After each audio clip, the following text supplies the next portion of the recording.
from Mexico, but she'll tell you more about that. Adriana.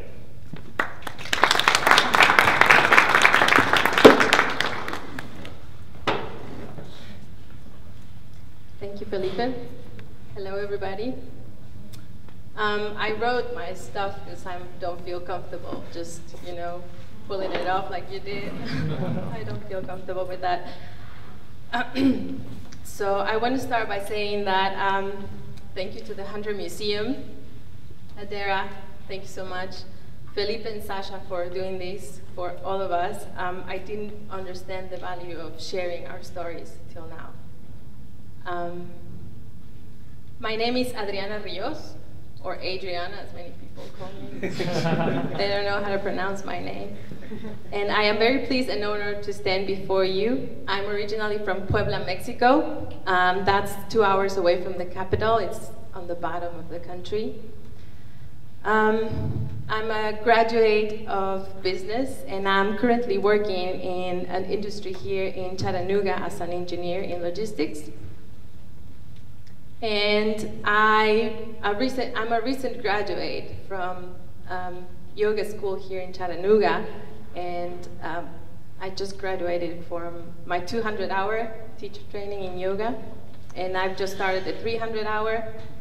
And the Hunter has given me the opportunity to teach a couple of meditation classes. I just did my first one last weekend, so you're welcome to come to the next one, which will happen at the end of March, last Sunday, if you're interested in meditation.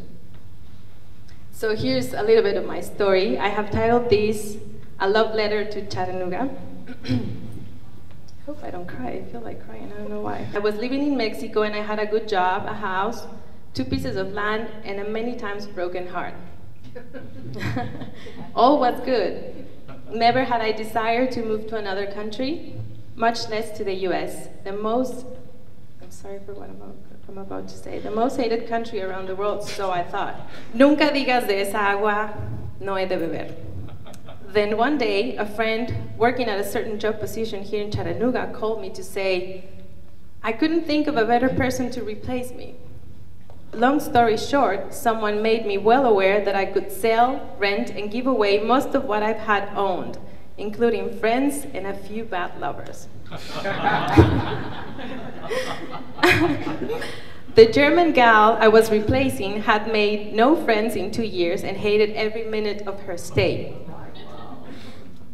She told me to expect the worst. I would be living on the Bible Belt in a horrible little rustic southern town where all people were fake. So there I went. I landed in Chattanooga. The first thing I noticed was, wow, everybody smiles at you while walking down the street. And they look at you in the eye. Oh my God, they say I'm sorry a lot, as well as, oh, no, you're fine. They don't honk the horn and they give you the right of way. What is this place? It felt close to my heart.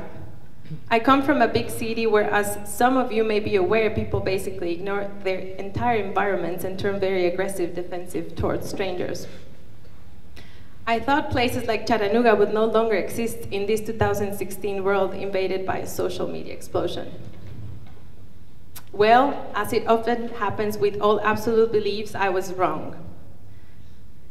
As the days went by, I found Chattanooga to be an awesome mix of city and country.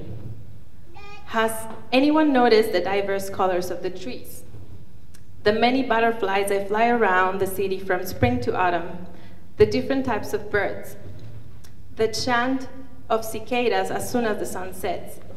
And what about my friends, the geese and the deer, and the way every season changes so clearly?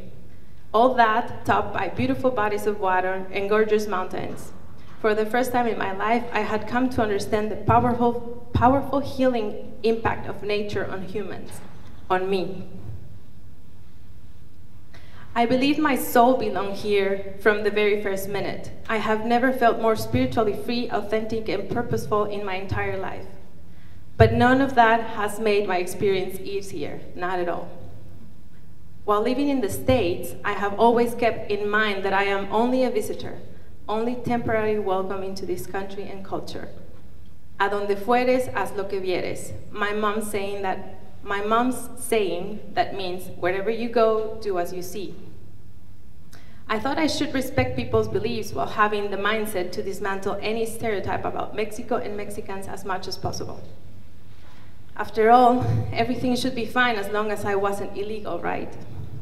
That was US's main concern, right? My first experiences were very welcoming and heartwarming, from being greeted on the streets to being invited to have dinner with Katie and her entire family, although we had only shared a couple of yoga classes together, to having Francis and Doug, who after meeting me once introduced me to their best buddies while showing me around for weeks. I didn't mind the "where are you from" questions. I think they are natural human curiosity. I didn't mind the look I would get from some fellows whenever I'd answer, "I am from Mexico." A look that I thought was followed by a silent, "Huh, I wonder how she got here." A look that would quickly fade away and turn into what I thought may be a soft relief after explaining, "Well, I have been hired temporarily by an American company to come develop a project." To what I would sometimes ironically add, "See, not all Mexicans are illegal." The "where are you from" question has started to become difficult to answer after almost 2 years in the US. I had to ask a fellow Mexican friend what he would answer after 7 years living here. He said, "Just say you're from Chattanooga." But then another Mexican friend that has been living here for 20 years said, "No, you say you are from Mexico. You never deny your origins." So for now, when I travel to other states, I say I live in Chattanooga, and when in Chattanooga, I say I am from Mexico. Is everybody happy with my answer? I am not. Will I ever belong anywhere again? Should I? Just a couple of times, I got an, "Huh, you don't look Mexican at all," out loud. And many others, I got the, "Oh, I love Cancun." Yeah, every tourist does. Just a couple of times, sorry, that's repeating. After enrolling in an amazing yoga community, I found what for a while I called my tribe. More than 10 fellows, always together, always laughing, always supporting each other. Diverse, young and old, from various ethnicities and religions, but with the same beautiful, open and welcoming heart, and in total disagreement with the political state of affairs in this country.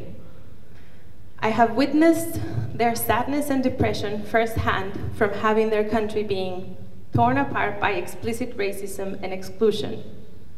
Once again, I knew I was with the right crew.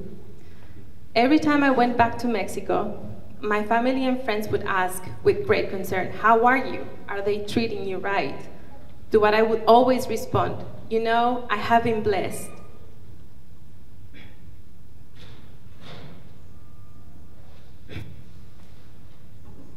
Not all citizens support the new government. The city where I live and all the people I have met, with the exception of work, are not like what the news show. No one wants a wall. They even take the streets and go on marches because they are opposed. My amazing friend David bought a shirt that says, "Chinga tu muro." If you don't know what that means, that's better. I feel proud to have met such amazing people. I am grateful to be a witness of this moment in time where I can attest that absolutes don't exist. Another question I was often asked was, "Will you stay? Do you want to stay? Are you looking into it?" And I would always respond, "Not every Mexican wants to stay in the US." And I didn't back then. Work has been the hardest part.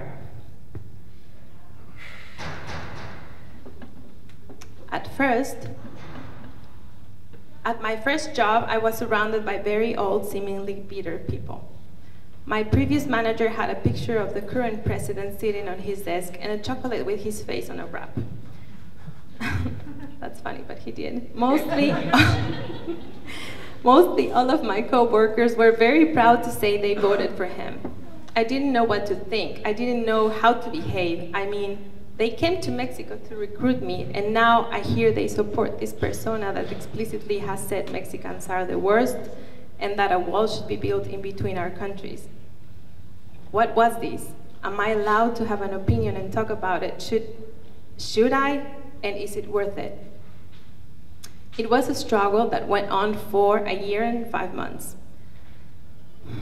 Knowing that in the past I was a very confident woman, and now having to refrain from speaking my mind made me feel submissive, incarcerated in my own thoughts, and drove me into experiencing a huge duality in my identity.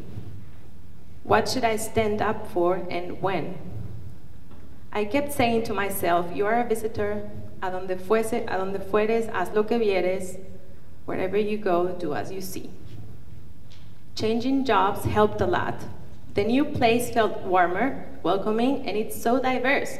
There is one person from a very different part of Mexico, which I know nothing about, someone from Indonesia, someone from Spain, white North Americans, African Americans, and many more young people. At first, I thought I had gotten rid of all the underlying racism from the previous job, but then I started noticing that the plant manager constantly yelled at employees, and he often bullied everyone for the way they looked, their ethnicity, their gender, or their eating habits. I thought that if I stayed off his way, I might not be stained by his negative remarks. But one day, after making an improper comment to my African American colleague about always eating chicken, he turned around to me and said, "And you? Did you eat rice and beans?" I wasn't looking at him directly, so I was able to ignore him. First of all, we don't eat rice and beans. But I know what he meant. It hit me later as I was driving back home and I started crying. I questioned if going through all this again was worth it. I continuously repeated to myself, it is not the whole country, it is just one person, not everyone is like this. You know so many amazing people. The organizational structure of these companies is so small that HR does not promote respect, inclusion, and ethics. They just can't. They aren't empowered enough by an organizational chart, so they just sit, witness, and they do what they're told. In Mexico, improper remarks are quickly addressed with a very serious conversation or an immediate termination. I didn't know anything about racism before coming to the States. Of course, I watched the news and I have studied in school. But now I ask myself, will I learn to be a racist? Will I slowly but surely turn into that I see that has been done to me? A few months ago, I met an undocumented person. My beliefs once again were challenged and changed forever, thanks to this person. Life had proven to me again that there are no absolutes and that I will never again refer to my legal status as one of privilege, making me seem worthier than someone else. Who invented borders and why do they exist? I should probably Google the answer, but more than a factual question, this is to me more of an evaluative question. Why can we live wherever we want without being persecuted?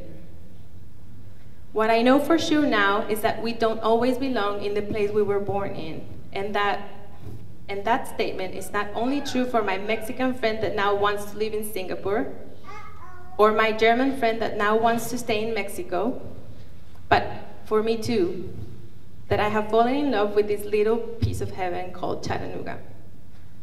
What I also know for sure is that the best gift this experience has left me with is a change in perspective.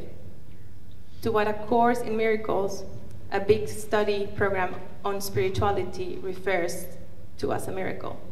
The one and only miracle is a change in your level of consciousness. I once said I would never move abroad, and here I am. I once said illegal immigration wasn't a matter of my concern, and now it is. I once said I didn't like the US, and now I do. Nunca digas de esa agua no he de beber. Thank you.